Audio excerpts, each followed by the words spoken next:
নমস্কার। কথায় কথায় কথামৃত এই অনুষ্ঠানের ৩৭৫তম পর্বে আপনাদের স্বাগত। আপনারা এই অনুষ্ঠান দেখছেন প্রাণারাম বাংলা ইউটিউব চ্যানেলে, যেখানে সপ্তাহের প্রত্যেক দিন সম্প্রচারিত হয় এই অনুষ্ঠানটি কথায় কথায় কথামৃত। শুরুর সময় থাকে রাত্রি ৯টা, আর কোষ্ঠীপাথর প্রাণারাম ইউটিউব চ্যানেলে প্রত্যেক সপ্তাহের শনিবার সম্প্রচারিত হয় শ্রী শ্রী মায়ের কথা। শুরুর সময় সন্ধে ৬টা।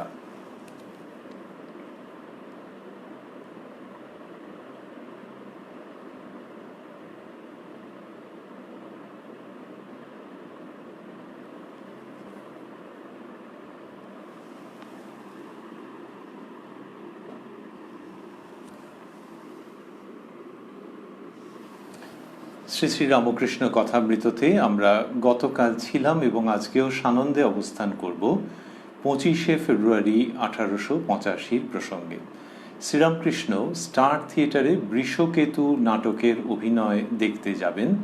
তার আগে ওই যে নাটক গিরিশচন্দ্র ঘোষ মহাশয়ের, তো সেই গিরিশবাবুর বাড়িতেই উত্তর কলকাতায় শ্রীরামকৃষ্ণ শুভ পদার্পণ করেছেন। ওর বাড়িতে হয়ে তারপরে তিনি স্টার থিয়েটারে নাটক দেখতে যাবেন। আমরা শুনছিলাম শ্রীরামকৃষ্ণ তাঁর অসামান্য ভঙ্গিতে কি সুমিষ্ট উপস্থাপনার সঙ্গে সুগভীর ধর্মপ্রসঙ্গ করছিলেন, পাকা ভক্তির কথা বলছিলেন।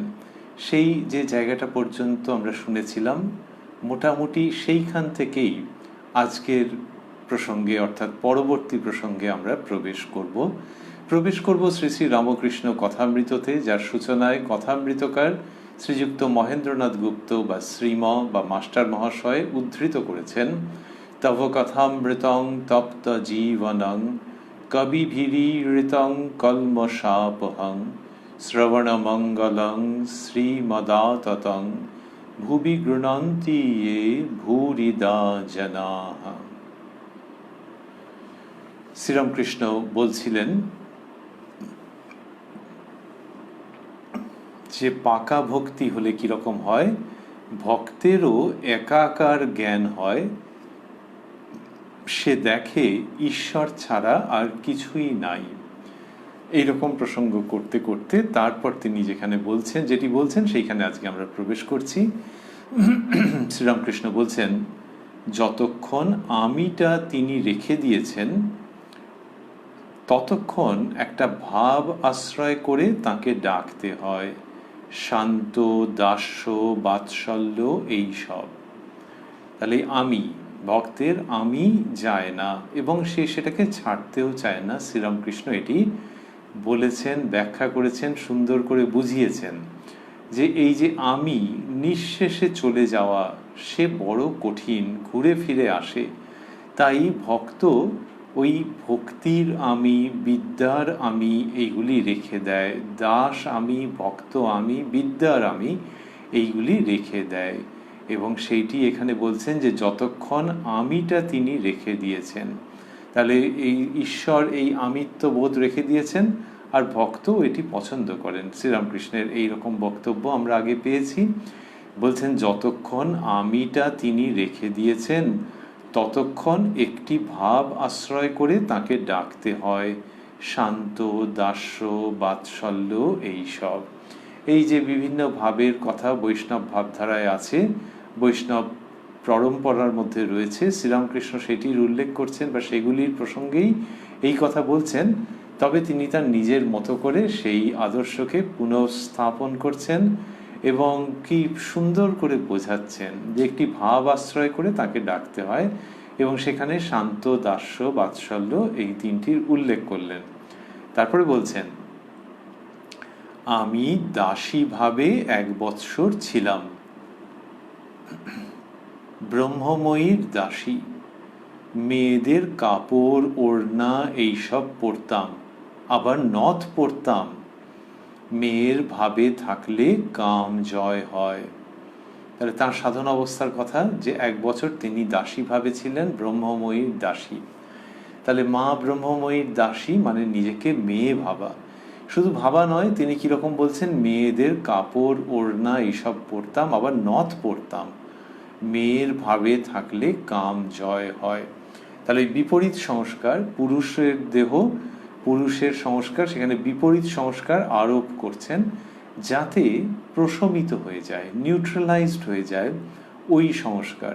তো এই পুরুষের সংস্কার নিউট্রালাইজ করবার জন্য এত চেষ্টা কেন?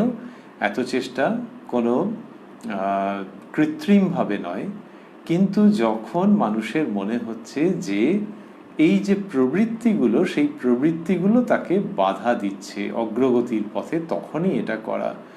এইটা কোনো ফোর্সফুল সাপ্রেশন নয়।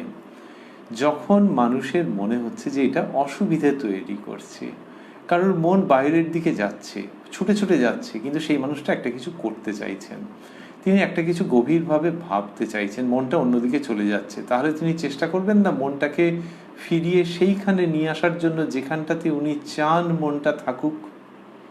তাহলে সেই যে মনকে ফিরিয়ে নিয়ে আসার চেষ্টা করছেন, সেটা কি একটা বল প্রয়োগে কোনো জিনিসকে অবদমন করা হচ্ছে নাকি? তা নয়, এটা তো ব্যক্তি স্বাধীনতা। তো সেই রকম জায়গা থেকে শ্রীরামকৃষ্ণ দেখাচ্ছেন যে যিনি ধর্মপথে এগোচ্ছেন, যিনি অন্তর জগতের খুঁটিনাটি জানতে চান, যিনি জীবন রহস্যের মূলে পৌঁছতে চান, যিনি বেঁচে থাকার অর্থ অনুসন্ধান করতে চান, তিনি মন ওই নারী পুরুষ এই ভাবনার দ্বারা যে বিক্ষিপ্ত হয়ে যায়, বিচলিত হয়ে যায়, কখনো কখনো বিধ্বস্ত হয়ে যায়, সেই মনকে সেখান থেকে রেস্কিউ করে আনতে চাইছেন, সেখান থেকে বাঁচিয়ে আনতে চাইছেন, এবং সেইখানেই ওই পুরুষ ভাবটাকে প্রশমিত করছেন। পুরুষ ভাব এবং তার জন্যে যে আকর্ষণ, যেটার মধ্যে ছেলে মানুষই আছে, যেটার মধ্যে নশ্বরতা আছে, যেটার মধ্যে তারল্য আছে, এইটার থেকে তিনি মনকে সুস্থিত করতে চান। সেই জন্য বিপরীত সংস্কারের আরোপ। এটা কে করতে পারেন? এটা খুব শক্তিমান মানুষই করতে পারেন। পুরুষ হলে নারীর ভাব, নারী হলে পুরুষের ভাব, এইরকম কোনো না কোনো একটা করে ওটা প্রশমিত করা, নিউট্রালাইজ করে দেওয়া, যাতে করে মনের সম্পূর্ণ শক্তি সানন্দে একটি উদ্দেশ্যে ব্যবহার করা যায়। সেইখানে শ্রীরামকৃষ্ণ বলছেন যে মেয়েদের কাপড়, ওড়না এইসব পরতাম, আবার নথ পরতাম, মেয়ের ভাবে থাকলে কাম জয় হয়। এই যে কাম জয়, তার মানে হচ্ছে যে একটা জিতে যাওয়া, আ ভিক্টরি ওভার লাস্ট। তা কাম জয় তো ওই রকমই বলা হচ্ছে যে বড় বড় বিশ্বযুদ্ধ হয়েছে কেন? মানুষের উদগ্র কামনার জন্য। তাহলে কে জিতে গেছে? কামনা জিতে গেছে। সেটা কি অভিপ্রেত নাকি? তাহলে কোনো মানুষ যদি ভাবেন যে ওই উদগ্র কামনাকে যদি তারা জয় করতে পারতেন, কারা? যারা ওই যুদ্ধ বাঁধিয়েছেন, যুদ্ধকে জারি রেখেছেন, তারা যদি নিজেদের ওই উদগ্র কামনাকে জয় করতে পারতেন, তাহলে লক্ষ কোটি মানুষের প্রাণ বেঁচে যেত। সুতরাং কামনাকে জয় করা, কামনাকে শত্রু হিসেবে দেখা, কামনাকে রিপু হিসেবে দেখার প্রাসঙ্গিকতা তো থেকেই যাচ্ছে। কেউ যদি বলে যে কামনা খুব স্বাভাবিক প্রবৃত্তি, তাহলে দ্বিতীয় বিশ্বযুদ্ধ, প্রথম বিশ্বযুদ্ধ খুব স্বাভাবিক ঘটনা বলে মানতে হবে। তো শ্রীরামকৃষ্ণ বলছেন যে কাম জয় করার কথা। সেই কারণে আমরা স্মরণ করছিলাম যে এটি শক্তিমান মানুষের উক্তি। মানুষ, সে নারী হন বা পুরুষই হন, খুব শক্তি থাকলে তবেই এই ডিভাস্টেটিং লাস্ট, সেইটিকে জয় করবার প্রসঙ্গ তিনি করতে পারেন। শ্রীরামকৃষ্ণ সেটি করছেন। তারপরে বলছেন কি সুন্দর করে, সেই আদ্যা শক্তির পূজা করতে হয়, তাকে প্রসন্ন করতে হয়। তিনি মেয়েদের রূপ ধারণ করে রয়েছেন, তাই আমার মাতৃভাব।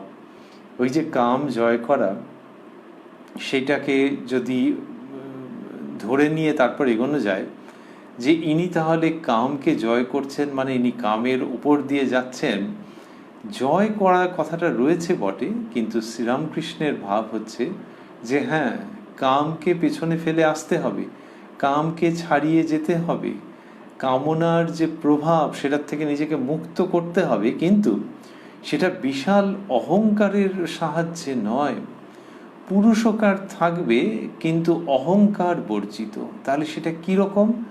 ওইটা শ্রীরামকৃষ্ণের বিশেষত্ব। তিনি দেখাচ্ছেন, বলছেন সেই আদ্যাশক্তির পূজা করতে হয়, তাকে প্রসন্ন করতে হয়। এই যে কামনার যে জাল, সেটি কে বিস্তার করেছেন? আদ্যাশক্তি বিস্তার করেছেন। আদ্যাশক্তির দুটি অংশ, একটি বিদ্যা মায়া আর একটি অবিদ্যা মায়া। তো এই আদ্যাশক্তির যে অবিদ্যা মায়া, তার মধ্যেই এই কামনা বাসনার বিস্তৃত জালিকা। সেইখান থেকে বেরোতে গেলে, কামনাকে কোট আনকোট জয় করতে গেলে আদ্যাশক্তিরই আশ্রয় গ্রহণ করতে হবে। একালে সেটি প্রশস্ত, এটি শ্রীরামকৃষ্ণ বলেছেন ও বলছেন। সেই আদ্যাশক্তির পূজা করতে হয়, তাকে প্রসন্ন করতে হয়। যে তাকে প্রসন্ন করে বলা যে মা তুমি দ্বার ছেড়ে দাও, তুমি যদি দ্বার ছেড়ে না দাও তাহলে আমি ঢুকতে পারি না। এইভাবে কাম জয় করা। আবারও এটি খুব শক্তিমান মানুষের পক্ষেই সম্ভব। শ্রীরামকৃষ্ণ সেই দিশা দেখাচ্ছেন এবং সেই আহ্বান জানাচ্ছেন যে আদ্যাশক্তিকে পূজা করে তাকে প্রসন্ন করা, তাকে পূজার দ্বারা প্রসন্ন করা। এখন তিনি কি প্রসন্ন হওয়ার অপেক্ষায় বসে আছেন? তা নয়, কিন্তু যখন মানুষ ওইভাবে করে পূজা করছে, শ্রীরামকৃষ্ণ যেটি শেখাচ্ছেন যে মা তোমারই বিদ্যা, তোমারই অবিদ্যা, এই অবিদ্যাকে আমার চোখের সামনে থেকে তুলে নাও। আমি প্রাণপণ চেষ্টা করছি, এবারে তোমার অন্তিম হ্যাঁয়ের অপেক্ষায় আছি, তোমার কৃপার অপেক্ষায় আছি। আমি চেষ্টা করছি, ওই যে শ্রীরামকৃষ্ণ বললেন যে মেয়েদের ভাব আরোপ করেছেন, নানান রকমভাবে চেষ্টা করছেন এবং তারপরে সেই আদ্যাশক্তির অন্তিম হ্যাঁ, the final nod from the primordial energy has to come, সেই তিনি যখন সেই হাঁটি বলবেন তখন সব কিছু হয়ে যাবে। শ্রীরামকৃষ্ণ সেইটা দেখাচ্ছেন যে আদ্যাশক্তির কাছে ওইভাবে প্রার্থনা। এইবার যিনি এই প্রার্থনা করতে পারেন তার তো গভীর বোধ এসে গেছে, সেই বোধটা না থাকলে এই প্রার্থনা করা যাবে না। সেই জন্যই এটি শক্তিমান মানুষ করছেন। আর প্রসন্ন করা মানে ফ্ল্যাটার করা নয়, ওই প্রসন্ন করা মানে আদ্যাশক্তির স্বরূপ সম্পর্কে অল্প বিস্তর অবহিত হয়ে তারপরে অ্যাপ্লিকেশন দেওয়া, আবেদনপত্র দেওয়া, যে আমি বুঝতে পারছি যে তুমি বিদ্যা, তুমি অবিদ্যা, তোমারই দুটি শক্তি। এটা যিনি বলছেন, তিনি যে মুহূর্তে বলছেন বা বলার মতো অবস্থা প্রাপ্ত হয়েছেন, মানেই হলো যে তার অন্তর্জগতে অগ্রগতি হয়ে গেছে। So it's not flattering after all. তো সেই কারণে তিনি সেইখান থেকে বলছেন যে মা আমি বুঝতে পারছি যে তুমি বিদ্যারূপে, তুমি অবিদ্যারূপে, এবার দয়া করে সেই অবিদ্যা রূপটিকে আমার কাছ থেকে প্রত্যাহার করে নাও। আমি লড়ে জেতার চেষ্টা করছি না, আমি আমার প্রয়াস পুরুষকারের দ্বারা জারি রেখেছি, কিন্তু উৎকট অযৌক্তিক অহংকার রাখিনি। আমি জানি তোমার কৃপা না এলে এই সাধনের পরিপূর্তি হবে না, ফল লাভ হবে না, কামনাকে অতিক্রম করে আমি যেতে পারবো না। এইরকম একটু অসহায় অসহায় মতো করে শক্তিমান ব্যক্তির উচ্চারণ। অসহায়তা রয়েছে যে আমি নিজে পারবো না, কিন্তু শক্তিমত্তা হচ্ছে এই যে তিনি মায়ের সঙ্গে এই ফাইনাল ডিলটা করতে অগ্রসর হয়েছেন। তা বললেন যে শ্রীরামকৃষ্ণ বলছেন সেই আদ্যাশক্তির পূজা করতে হয়, তাকে প্রসন্ন করতে হয়। তিনি মেয়েদের রূপ ধারণ করে রয়েছেন, তাই আমার মাতৃভাব। তিনি মেয়েদের রূপ ধারণ করে রয়েছেন। তাহলে যাদেরকে নিয়ে এত কাণ্ড, যারা নাকি মনোযোগ হরণ করে নিচ্ছে, যারা নাকি উদ্দেশ্য থেকে জীবকে ভ্রষ্ট করে দিচ্ছে, সেই তাদের সম্পর্কে হোয়াটস ইয়োর টেক? আলটিমেটলি সেটাই হচ্ছে যে তাদের মধ্যে তিনিই রয়েছেন, তিনি স্বয়ং তাদের মধ্যে উপস্থিত। সুতরাং ওই কামনা বাসনা জয় মানে আমি একটা বিরাট শক্তি নিয়ে তরোয়াল ঘুরিয়ে সমস্ত ছিন্ন ভিন্ন করে দিলাম, এইভাবে ভাবা নয়।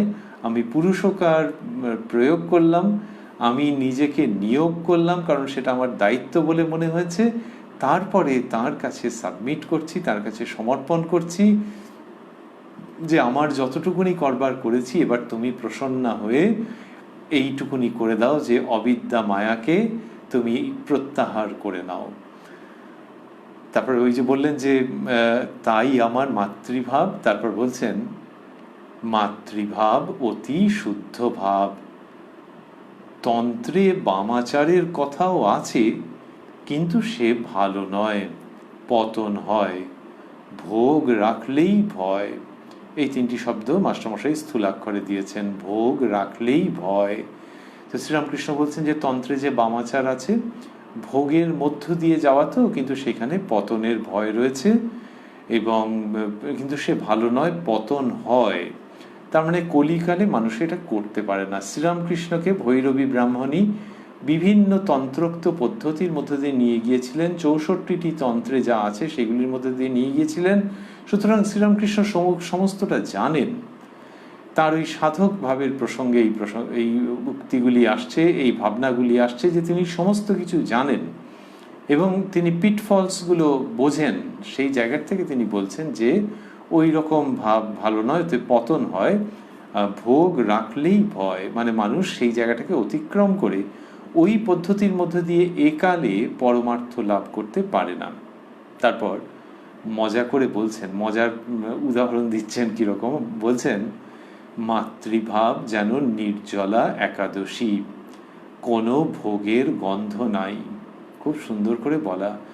একাদশী, নির্জলা একাদশী। এখন কাউকে যদি জোর করে সমাজ করতে বলে সেটা দুঃখের, কিন্তু কেউ যদি একাদশী তিথিতে জল পর্যন্ত স্পর্শ না করেন, তিনি যদি ভাবেন যে এইভাবে আমি থাকবো, এই দিন খাবো না, জল পর্যন্ত স্পর্শ করব না, এবং তাতে শরীর দিব্যি আছে, হালকা রয়েছে শরীর, কোনো বিকার উপস্থিত হচ্ছে না, একটা দিন ব্রেক দেওয়া, মেডিকেলিও তো সেটা অনেকটাই অ্যাপ্রুভড, যে যার কনস্টিটিউশনের সঙ্গে ওটা যায় ঠিকঠাক সে নিশ্চয়ই করতে পারে।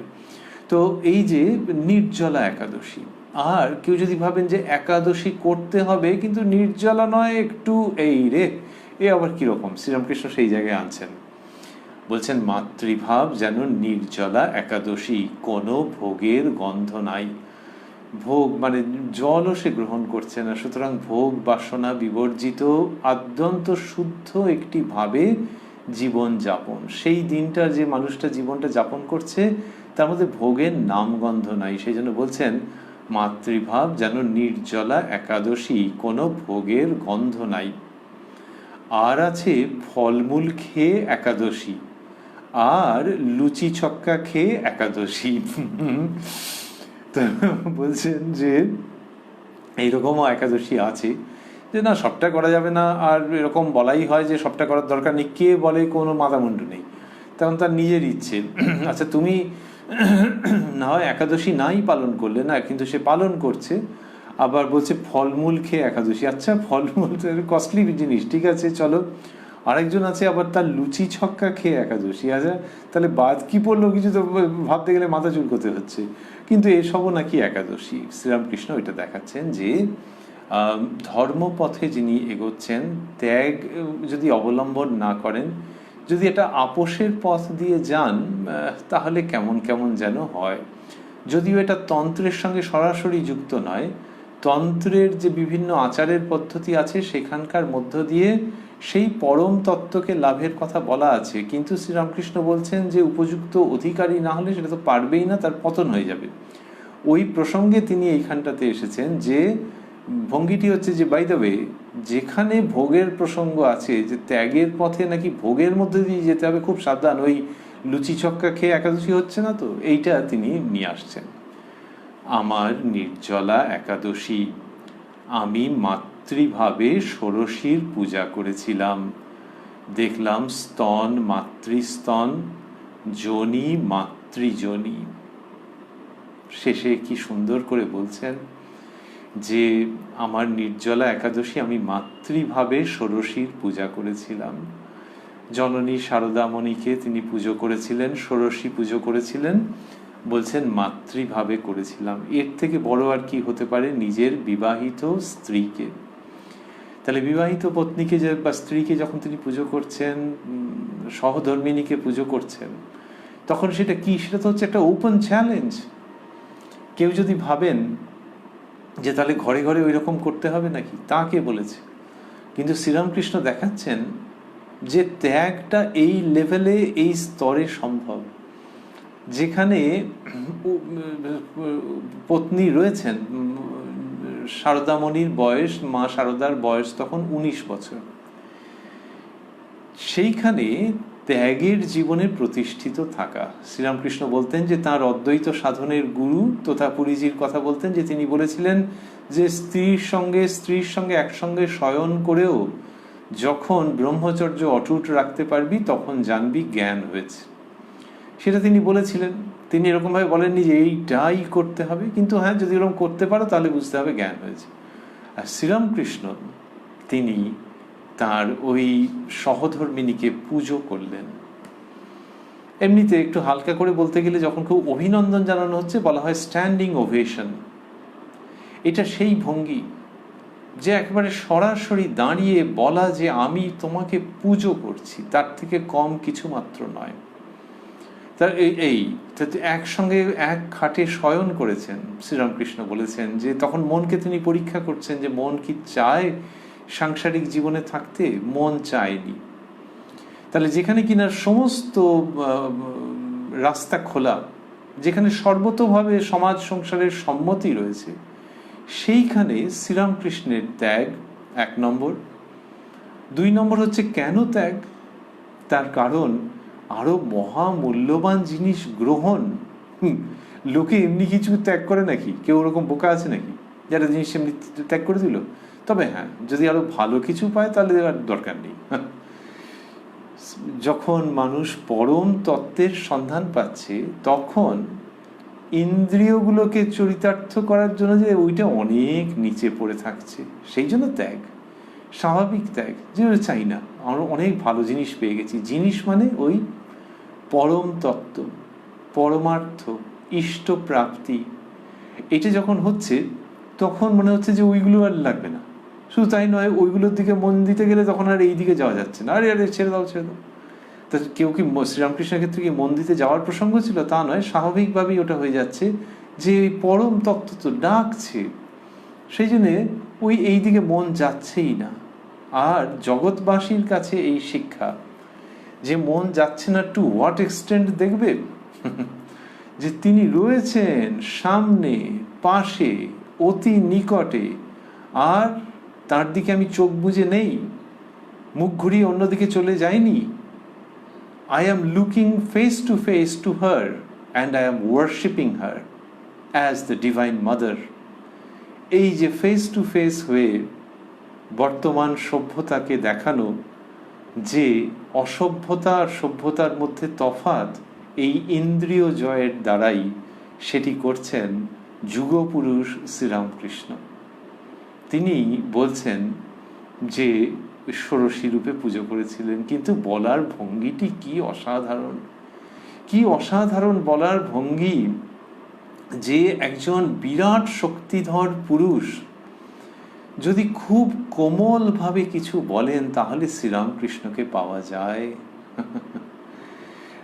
আকাশে যে বিদ্যুৎ, যে বজ্রপাত, আর পৃথিবীতে প্রস্ফুটিত খুব ক্ষীণ একটি পুষ্প তিত্তির তিত্তির করে হাওয়ায় কাঁপছে, ওই বজ্রের শক্তি আর এই পুষ্পের কোমলতা মিলে শ্রীরামকৃষ্ণ। তিনি স্ত্রীকে ষোড়শী রূপে পুজো করতে পারেন। হি ডেয়ার্স টু ডু দ্যাট। আর যখন কথা বলছেন তখন ওই পুষ্পের কোমলতা যেন শ্রীমুখ থেকে নিঃসৃত হচ্ছে প্রতি মুহূর্তে। বলছেন, আমার নির্জলা একাদশী, আমি মাতৃভাবে ষোড়শীর পূজা করেছিলাম। দেখলাম স্তন মাতৃস্তন, যোনি মাতৃযোনি।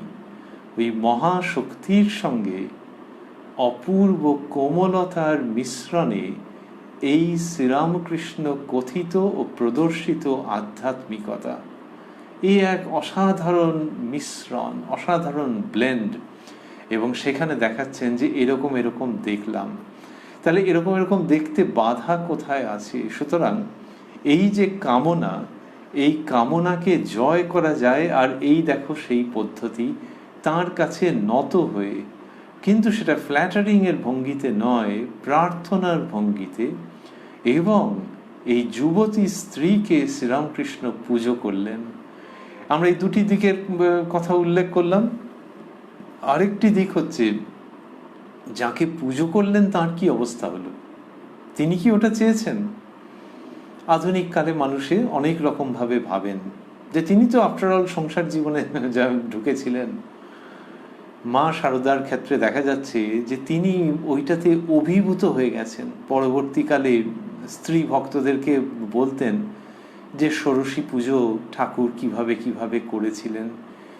She was not embarrassed, not to talk of her being sad. তিনি আনন্দে পরিপূর্ণ হয়ে যাচ্ছেন, পরিপূর্ণ হচ্ছেন একটি মেয়ে যখন তার মধ্যে দেবীর পুজো করা হচ্ছে। She is not losing anything. কেন? তার কারণ হচ্ছে যে তিনিও দেখছেন যে মানুষের জীবনের শ্রেষ্ঠ ভাব, সেটাকে নিয়ে আজকে এই ফলহারিণী কালী পুজোর রাত্রে অবস্থান করা হচ্ছে। উনি পুজো করছেন আমাকে দেবী রূপে।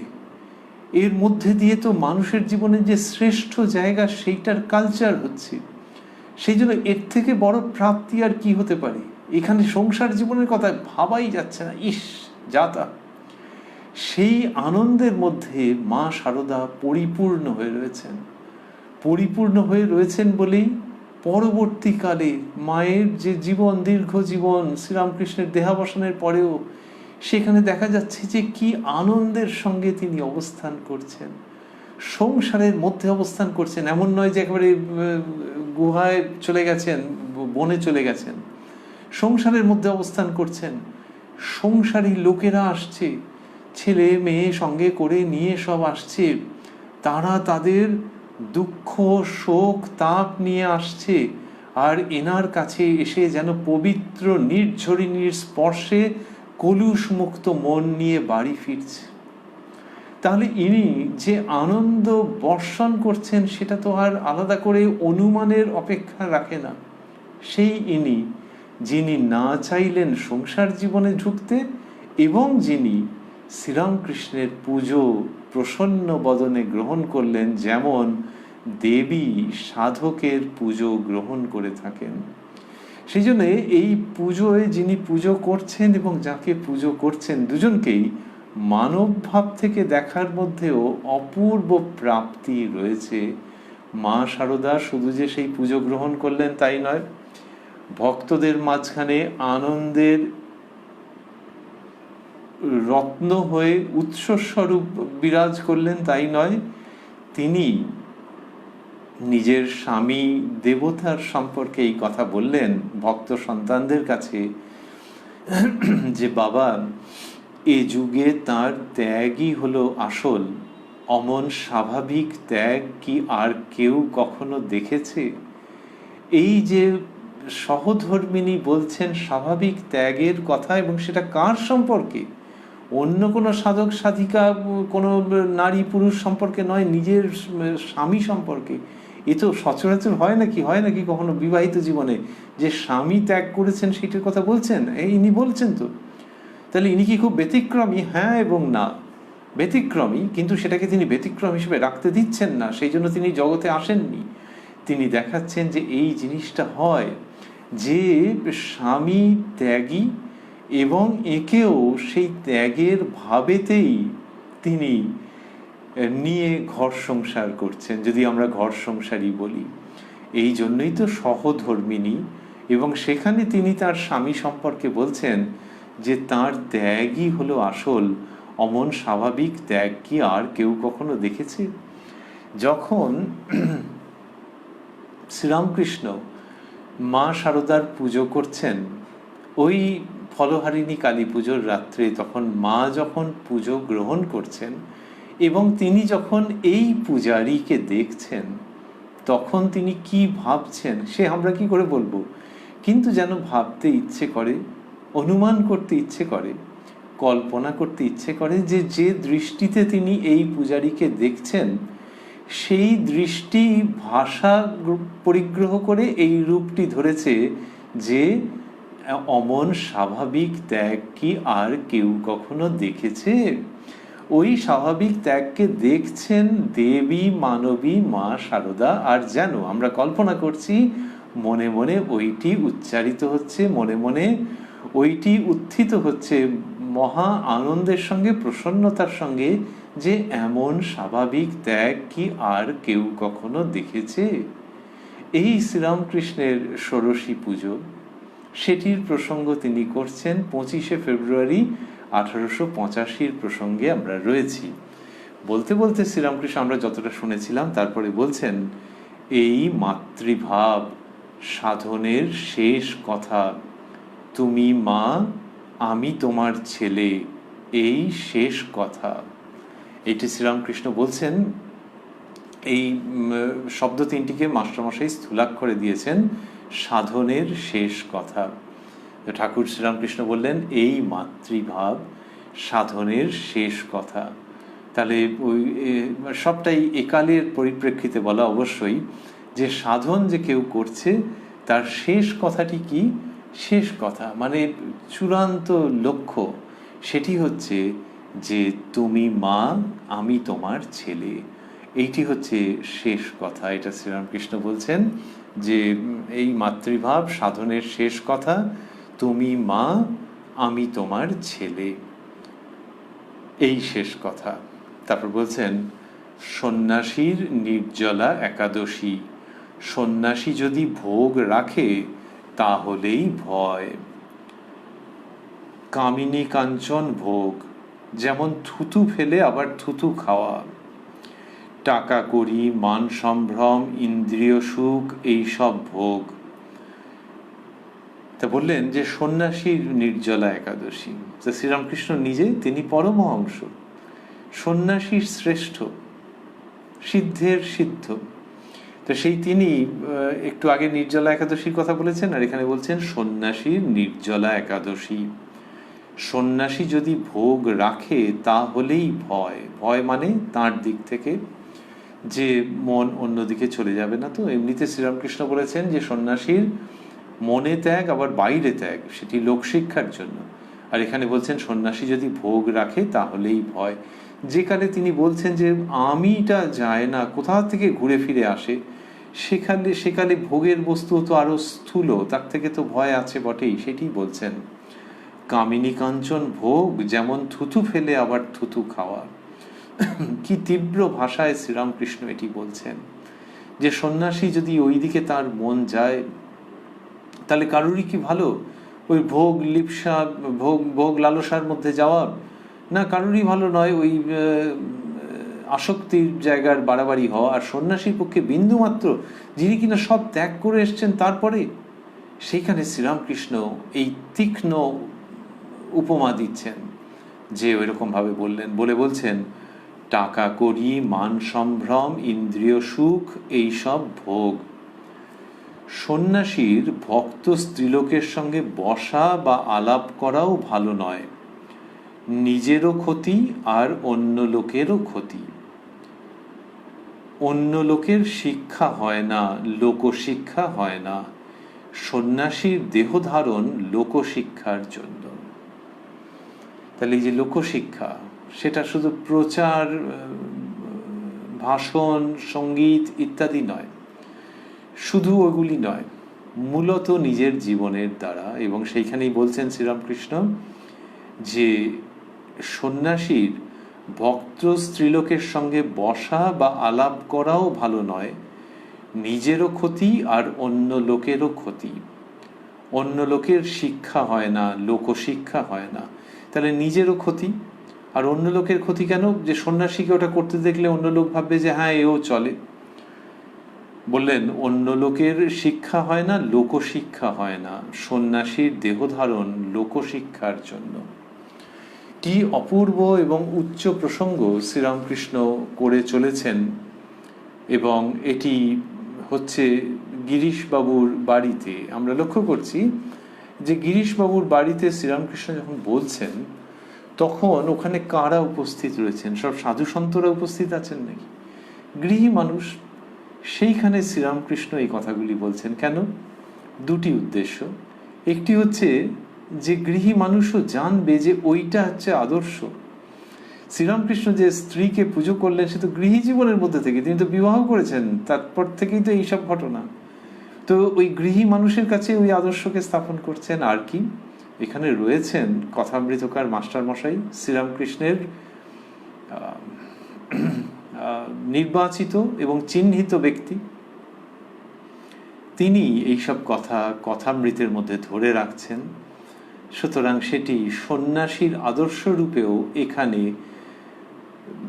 সংকলিত হয়ে থাকছে। কত কত মানুষের প্রয়োজনে, কল্যাণে সেটি আসবে সেই জন্যে। তারপরে শ্রীরামকৃষ্ণ বলছেন, মেয়েদের সঙ্গে বসা কি বেশিক্ষণ আলাপ, তাকেও রমণ বলেছে। রমণ 8 প্রকার। মেয়েদের কথা শুনছি, শুনতে শুনতে আনন্দ হচ্ছে, ও একরকম রমণ। মেয়েদের কথা বলছি, মাস্টারমশাই বন্ধনীর মধ্যে দিয়েছেন কীর্তনম, ও একরকম রমণ। মেয়েদের সঙ্গে নির্জনে চুপি চুপি কথা করছি, ও একরকম। মেয়েদের কোনো জিনিস কাছে রেখে দিয়েছি, আনন্দ হচ্ছে, ও একরকম। স্পর্শ করা একরকম। তাই গুরুপত্নী যুবতী হলে পাদস্পর্শ করতে নাই, সন্ন্যাসীদের এই সব নিয়ম। এগুলির কথা বললেন যে এগুলি সবই রমণ, বিভিন্ন রকমের, এবং তার মানে যে কোনো রকমভাবে মনটা ওইটির সঙ্গে যুক্ত হয়ে থাকা, সেগুলি রমণ। শ্রীরামকৃষ্ণ সেগুলি উল্লেখ করলেন, করে তারপরে বলছেন, সংসারীদের আলাদা কথা। সংসারীদের আলাদা, এই দুটি শব্দ স্থূলাক্ষরে দেওয়া আছে। বলছেন সংসারীদের আলাদা কথা, 2-1টি ছেলে হলে ভাই ভগ্নির মতো থাকবে, তাদের অন্য 7 রকম রমণে তত দোষ নাই। এই যে বলছেন যে সংসারীদের আলাদা কথা, তার মানে কিন্তু এই নয় যে সংসারীরা ঈশ্বর লাভ করতে পারবে না, কিন্তু তাদের জীবনে, সংসার জীবনের মধ্যে ওইটুকুনি। এবং সেইটা শ্রীরামকৃষ্ণ যা বলছেন, এর সমান্তরাল উদাহরণ, এর সদৃশ উদাহরণ বা এই ধরনের উক্তি আমরা কোথাও পাই না। তিনি বললেন, সংসারীদের আলাদা কথা, 2-1টি ছেলে হলে ভাই ভগ্নির মতো থাকবে, তাদের অন্য 7 রকম রমণে তত দোষ নাই। এই যে 2-1টি ছেলে হলে, তার মানে পূর্ব সংস্কার, তার জন্য যেটুকুনি মনের ভাব রয়েছে সেইটুকুনিও যে চলে যাওয়া, সংস্কার মুক্তি, তার জন্য এইটা প্রয়োজন। সেই জন্যে এইরকম কথা বললেন যে তারপরে ভাই ভগ্নির মতো থাকবে। কি অসাধারণ করে বলা! এবং সংসারীকে যে ওইটা বলা যে তোমার ভেতরে ওইটা রয়েছে তো জন্মগতভাবে, ওই প্রবণতা রয়েছে, ওই প্রবৃত্তি রয়েছে, let it work itself out but to certain extent। 2-1টি ছেলে হলে, ছেলে মানে সন্তান বলছেন তো, এই ব্যাস, তারপরে ধর্মজীবন, নাকি তারপরেও তুমি ওই আসক্তির জীবনে পড়ে থাকবে? তখন কোনো সাধু মহাপুরুষকে লাগবে না, এমনি সংসারী লোকই তোমাকে দেখে হাসবে, বলে এই কী রে, এর এখনো আসক্তি যাচ্ছে না, এই কী রকম টাইপের। তাই একটা বয়স, তো লোকে বলে এই বয়স পর্যন্ত, তারপরে নাতি নাতনি এ ও তাদের সংসার এরকম। এই তো ধর্মের ক্ষেত্রে, সংসারের ক্ষেত্রে মানুষ এইভাবে বলে থাকে যে ভোগটা কি চিরকালের জন্য নাকি? তাহলে বুঝতে হবে এটা কিছু গোলমাল হচ্ছে কোথাও। তো এটা সংসার জীবনেই মানুষে বলে থাকে। শ্রীরামকৃষ্ণ সেইটাকে নিয়ে আসছেন যে হ্যাঁ, ওরা যা বলে ঠিকই বলে, যে একটা সময়ের পরে তারপর কি করবে? তারপরে জীবনটা উদ্দেশ্যহীনভাবে চূড়ান্ত পরিণতির দিকে খুঁড়িয়ে চলে যাবে, গিয়ে জীবন শেষ হয়ে যাবে। কখনো হয়? তাহলে যখন সেই সংস্কারের জায়গাগুলো কেটে গেল, তখন ঈশ্বর লাভের জন্য ব্যস্ত হবে। কারণ এই মানুষের দেহ, যে দেহে এইসব কামনা বাসনাগুলোর ব্যাপার, সেই মানুষের দেহ এবং মানুষের জন্মেই কেবল ঈশ্বর লাভ হয়। সুতরাং এই দেহটার এক ধরনের ব্যবহার তুমি একটা সময় পর্যন্ত করেছো, তারপর মৃত্যুর আগে এই দেহটার সদ্ব্যবহার করবে না, ঈশ্বর লাভের জন্য প্রযত্ন করবে না, তার নাম গুণগান শ্রবণ, সাধু সঙ্গ, মাঝে মাঝে নির্জন বাস, সদসৎ বিচার, এসব করবে না?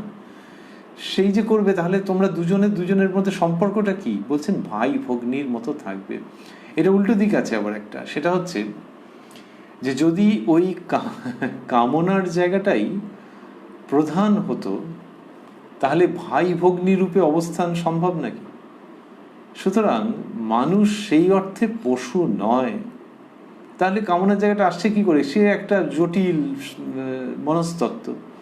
কিন্তু নারী এবং পুরুষ, বোন এবং ভাই, এটা তো সম্ভব। তাহলে সেটা যদি কামনা বিবর্জিত রূপে হয়ে থাকে, তাহলে কেন না সেটাকে আবার অর্জন করো তোমার জীবনে? এই জায়গায় শ্রীরামকৃষ্ণ নিয়ে আসছেন খুব শুদ্ধতার বাণী। শুদ্ধতার বাণী, সেটা দিয়ে একদম ঝেঁটিয়ে পরিষ্কার করছেন সংসার জীবনকে, কিন্তু কাউকে আহত করছেন না, কোনো অশ্রদ্ধার ভাব নেই। সেটা শ্রীরামকৃষ্ণ করছেন এবং বলছেন 2-1টি ছেলে হলে ভাই ভগ্নির মতো থাকবে, ইত্যাদি। তারপরে বলছেন গৃহস্থের ঋণ আছে, দেব ঋণ, পিতৃঋণ, ঋষি ঋণ, আবার মাগ ঋণও আছে। 1-2টি ছেলে হওয়া আর সতী হলে প্রতিপালন করা। যখন কামিনী কাঞ্চন ত্যাগের কথা বলেন শ্রীরামকৃষ্ণ, তখন কেউ যদি মনে করেন সেটা ভুল হয়ে যাবে, যে মেয়েদের প্রতি কীরকমভাবে ওনার দৃষ্টি, যে তারা এরকম কামিনী বললেন। সেটা পুরুষের সাধন পথের অন্তরায় যখন, তখন এটা বলছেন। অন্যত্র আছে যে যদি ঈশ্বরকে ডাকতে ডাকতে তাঁর কৃপা হয়, তাহলে সব সুগম হয়ে যাবে এবং হঠাৎ হঠাৎ করে যোগাযোগ হয়ে যাবে। হয়তো দেখা গেল যে স্ত্রীটি বিদ্যা স্ত্রী, বিদ্যারূপিণী, এবং সেই স্বামীর ধর্মপথকে আরও সুগম করে দিল। সেখানে শ্রীরামকৃষ্ণ বলছেন যে মানে স্বামীর যদি ক্ষমতা কম থাকে, স্ত্রী বিদ্যারূপিণী তিনি এর ধর্মজীবনের সহায় হলেন। সে ছেলেটাও ভাবেনি, বরটা ভাবেনি। এইরকম জায়গাতে পর্যন্ত শ্রীরামকৃষ্ণ দেখিয়েছেন। তার থেকে বোঝা যায় যে মেয়েদেরকে তিনি কোন দৃষ্টিতে দেখছেন। আর এমনিতে জগন্মাতার স্বরূপ বলেছেন, ষোড়শী পুজোর কথা বলেছেন, আর এখানে একটা কিরকম সুইট মেলোড ভঙ্গিতে বলছেন যে আবার মাগ ঋণও আছে। তখন ওই মেয়েদের অর্থে ওই শব্দটা ব্যবহৃত হতো। সেই ঋণটি কিরকম বলছেন, 1-2টি ছেলে হওয়া আর সতী হলে প্রতিপালন করা। তার মানে তার দিক থেকেও যে এক্সপেকটেশন যদি থাকে, সেটাও তোমাকে খেয়াল রাখতে হবে। তুমি যখন বিয়ে করেছো তখন সেই ঋণটাও আছে, এরকম শ্রীরামকৃষ্ণ বলছেন। তা করে আর তার নিজের জীবনে ওই যে তার নিজের জীবনটা সংসার আর সন্ন্যাসের বর্ডার লাইনে রেখে তিনি উভয় আশ্রমের জন্যই অকাতরে উপদেশ বিতরণ করেছেন। সুতরাং তার জীবন ব্যতিক্রমী। আর অন্যদের ক্ষেত্রে এটি বললেন যে এরকম 1-2টি ছেলে হওয়া আর সতী হলে প্রতিপালন করা। সতী হলে মানে তখনকার দিনে ওইটা ছিল, এখনকার দিনেও বোঝাই যাচ্ছে যে কি বলতে চাইছেন, যে সে যদি পুরোপুরি স্বামীর উপরে ডিপেন্ড করে থাকে, তার জীবনটা যদি বিদঘুটে না হয়ে থাকে, তাহলে স্বামীর তো সম্পূর্ণ দায়িত্ব। আর তখনকার দিনে কি মেয়েরা আর্ন করতো নাকি, উপার্জন করতো নাকি? সুতরাং স্বামী তাকে প্রতিপালন করবেন, এই দায়িত্বটা রয়েছে, সেই ঋণটা রয়েছে। তারপর বলছেন সংসারীরা বুঝতে পারে না কে ভালো স্ত্রী, কে মন্দ স্ত্রী, কে বিদ্যাশক্তি, কে অবিদ্যাশক্তি। এই আবারও ওই প্রসঙ্গ আমরা শ্রীরামকৃষ্ণের কাছে শুনছি এবং শিক্ষাপ্রাপ্ত হচ্ছি। সংসারীরা বুঝতে পারে না কে ভালো স্ত্রী, কে মন্দ স্ত্রী, কে বিদ্যাশক্তি, কে অবিদ্যাশক্তি। ওই যে বলেছেন আদ্যাশক্তির মধ্যেই 2 রকমই। তারপর বলছেন যে ভালো স্ত্রী বিদ্যাশক্তি, তার কাম ক্রোধ এসব কম, ঘুম কম, স্বামীর মাথা ঠেলে দেয়। তাই বিদ্যাশক্তি শব্দটি স্থূলাক্ষরে দেওয়া আছে। তা বললেন যে ভালো স্ত্রী বিদ্যাশক্তি, ওই ভালো মানেই শ্রীরামকৃষ্ণ ওই দিক থেকে বলেন, যেহেতু তিনি বারবারই বলছেন, ঘুরে ফিরে বলছেন যে ঈশ্বর দর্শনই মানুষ জীবনের উদ্দেশ্য। তা যে ভালো স্ত্রী বিদ্যাশক্তি, তার কাম ক্রোধ এসব কম, ঘুম কম, স্বামীর মাথা ঠেলে দেয়। তার মানে স্বামীকে আসক্তির পথ থেকে সরিয়ে দেয়, তার ওই ধর্মপথ থেকে যে বিচ্যুত হয়ে যাওয়ার প্রবণতা, সেইখান থেকে তাকে রক্ষা করে। আর এই রক্ষা করে মানে কে? ওই বউটা? হ্যাঁ, ওই মেয়েটা? হ্যাঁ, আসলে ওই বউটা, মেয়েটা, তার মধ্যে বিদ্যাশক্তি, তার মধ্যে ওই দেবীর প্রকাশ যখন রয়েছে, সে তখন এই পুরুষটাকে রক্ষা করে। তার মানে দেবী একজন মানুষকে রক্ষা করছেন। এসো এইভাবে দেখা যাক। এক্ষেত্রে সেই মানুষটা হচ্ছে স্বামী, জাগতিক অর্থে। দেবী রক্ষা করছেন। দেবী এই ছেলেটার ঘরে এসেছেন স্ত্রী রূপে। শ্রীরামকৃষ্ণ এই জায়গায় দেখাচ্ছেন যে this can happen and this does happen. যে ভালো স্ত্রী বিদ্যাশক্তি, তার কাম ক্রোধ এসব কম, ঘুম কম, স্বামীর মাথা ঠেলে দেয়। যে বিদ্যাশক্তি, তার স্নেহ, দয়া, ভক্তি, লজ্জা এইসব থাকে।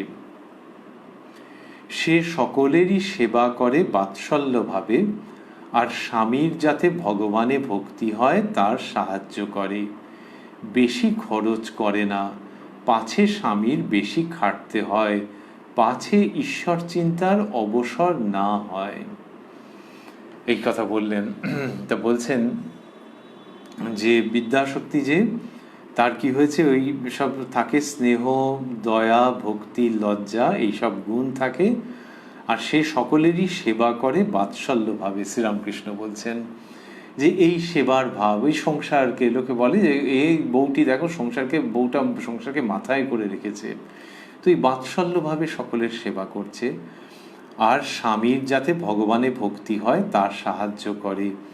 বেশি খরচ করে না, পাছে স্বামীর বেশি খাটতে হয়, পাছে ঈশ্বর চিন্তার অবসর না হয়।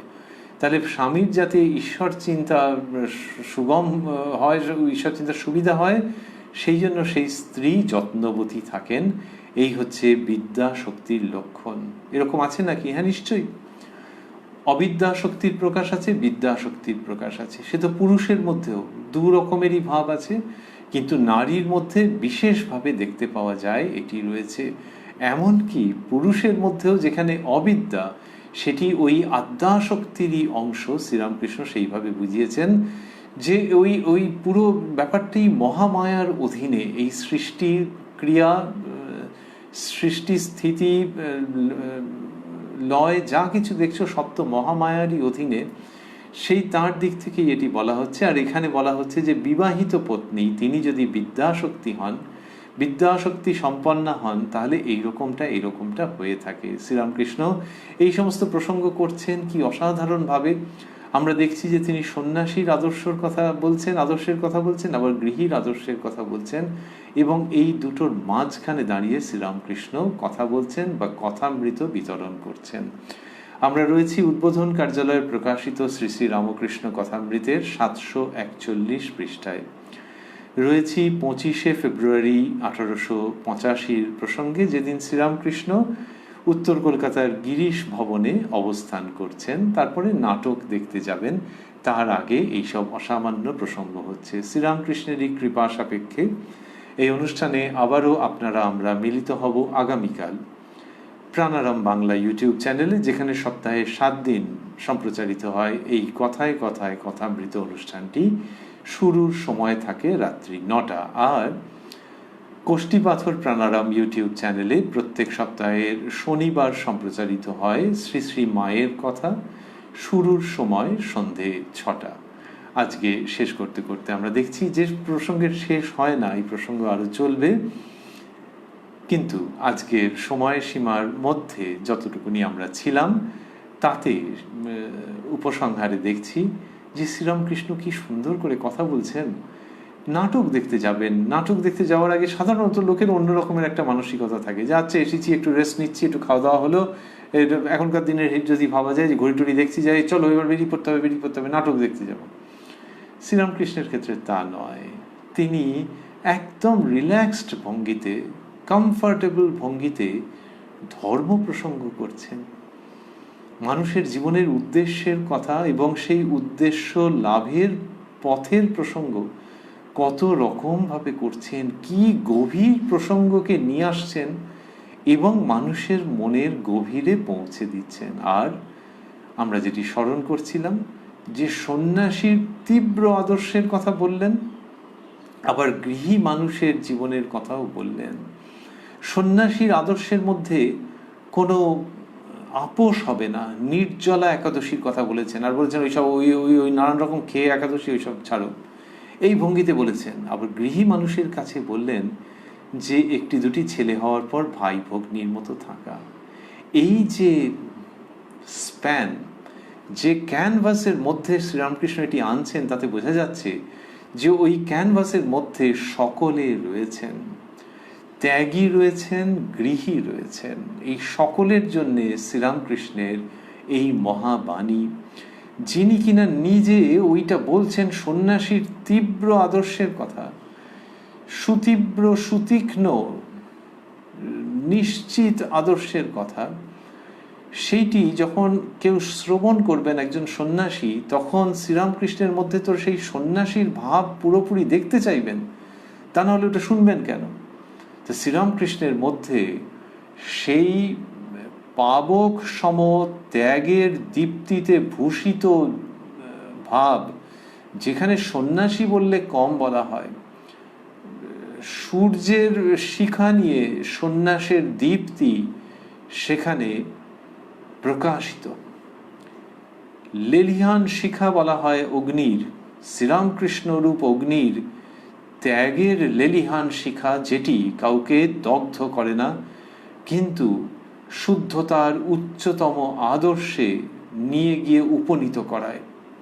সুতরাং সন্ন্যাসী তার মধ্যে সেই আদর্শেও দেখছেন এবং দেখে তাকে জীবনের ধ্রুবতারা বলে গ্রহণ করছেন, অনুসরণ করছেন। আবার কি অদ্ভুত ব্যাপার যে এই শ্রীরামকৃষ্ণ গৃহীর কথা বলেন এবং গৃহী মানুষ তার পা জড়িয়ে ধরে জীবনের সব কিছু বলে তাকে মানতে চায়। কখন চাইবে? যদি তাকে ভাবত যে তিনি সন্ন্যাসী আফটার অল, তাহলে কি এইভাবে পারত? অনেক সময় হয় যে সন্ন্যাসী তো তিনি গৃহী জীবনের এতটা জানেন না, তিনি তার মতো বলেছেন, ওগুলি সন্ন্যাসীর পক্ষে। কিন্তু শ্রীরামকৃষ্ণ যা বলছেন সেটি শোনার জন্য গৃহী মানুষ উৎকর্ণ হয়ে থাকেন। গৃহী মানুষের জীবনের রসদ সেটা কবে থেকে, সেই শ্রীরামকৃষ্ণ যখন থেকে কথা বলেছেন মানুষের জন্য বিশেষভাবে, ওই 1882 সালের দিক থেকেই ধরা যাক, সেই সময় থেকে তো তিনি মানুষের জন্য কথা বলছেন। সেই সময় থেকে আজকে এই 2021 এবং অনাগত কাল কতদিন আমরা জানি না, সেখানে গৃহী মানুষ তাকে ওই রকমভাবে দেখছেন, সেখানে তাকে ওই জীবনের ধ্রুবতারা রূপে তারাও দেখছেন। তাহলে তারা তার মধ্যে শ্রীরামকৃষ্ণের মধ্যে নিশ্চয়ই সন্ন্যাসের আদর্শ দেখছেন, কিন্তু সেই সঙ্গে গৃহীকেও দেখছেন। তো তবেই তো ওই আইডেন্টিফিকেশনটা হচ্ছে যে হ্যাঁ হ্যাঁ হ্যাঁ ইনি সব জানেন, সংসার জীবনে জানেন। আচ্ছা শুনি তো তিনি সংসার জীবন সম্বন্ধে কি বলছেন, এবং সেটা শুনে তার পায়ে নিজেকে অর্পণ করছেন গৃহী মানুষ। এইটা দেখতে পাওয়া বিরল, যে যিনি সন্ন্যাসী এবং গৃহী দুজনেরই জীবনের ধ্রুবতারা, শ্রীরামকৃষ্ণ সেইটা করছেন।